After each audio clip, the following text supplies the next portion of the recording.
2026년 새해가 밝았습니다. 스코틀랜드에는 새해를 맞이하는 아주 특별한 풍습인 퍼스트 푸팅이 있습니다. 새해 처음 발을 들이는 손님이 누구냐에 따라 1년의 운이 결정된다는 믿음인데요. 최고의 행운을 가져다주는 손님은 바로 키가 큰 검은 머리의 남성입니다.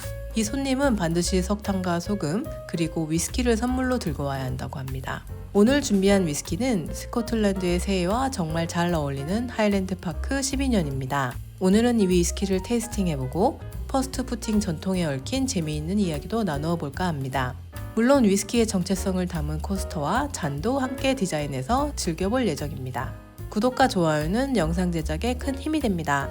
하일랜드 파크는 스코틀랜드 최북단 오크니 섬에 위치한 아주 상징적인 증류소입니다. 이곳을 세운 매그니스 은스는 낮에는 교회 집사였지만 밤에는 위스키 밀주를 만들던 바이킹의 후예였죠. 오크니 섬은 오랜 시간 바이킹의 지배를 받았기에 그들의 문화와 정신이 깊게 뿌리내려 있습니다. 그래서 하일랜드 파크는 스스로를 바이킹 소울이라고 부르며 그 강인한 정체성을 강조하고 있습니다. 이 위스키는 균형 잡힌 맛과 향으로 유명한데요. 위스키 입문자들에게 최적의 가이드라는 평가가 있을 정도라고 합니다. 앞에서 행운을 가져오는 사람이 왜 하필 검은 머리의 남성인지 궁금하지 않으셨나요? 이유는 과거 금발을 가진 침략자 바이킹에 대한 공포 때문에 생긴 정통이라고 합니다. 이 하일랜드 파크는 병에 바이킹 아너라고 적혀있을 만큼 바이킹의 정체성을 가진 술인데요.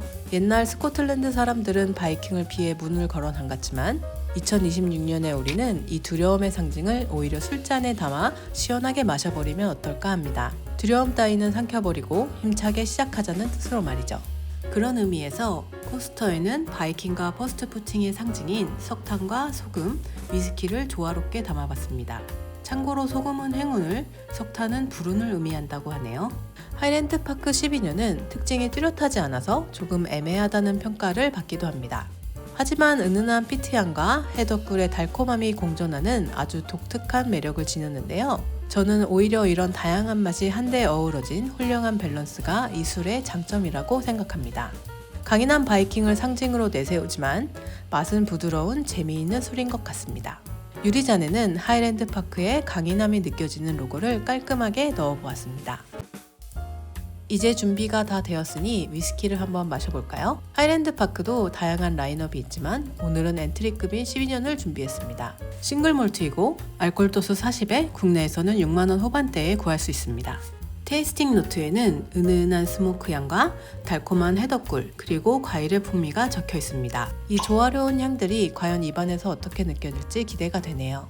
먼저 향을 맡아보면 피트 특유의 스모키함이 아주 부드럽게 코끝을 스쳐 지나갑니다. 입안에 머금으면 쉐리 캐스크에서 오는 달콤한 과일 맛과 꿀의 풍미가 기분 좋게 퍼지네요. 다만 피니쉬는 길지 않은 편입니다. 전반적으로 자극적이지 않으면서도 복합적인 맛이 느껴져서 누구나 즐기기 좋은 위스키인 것 같습니다.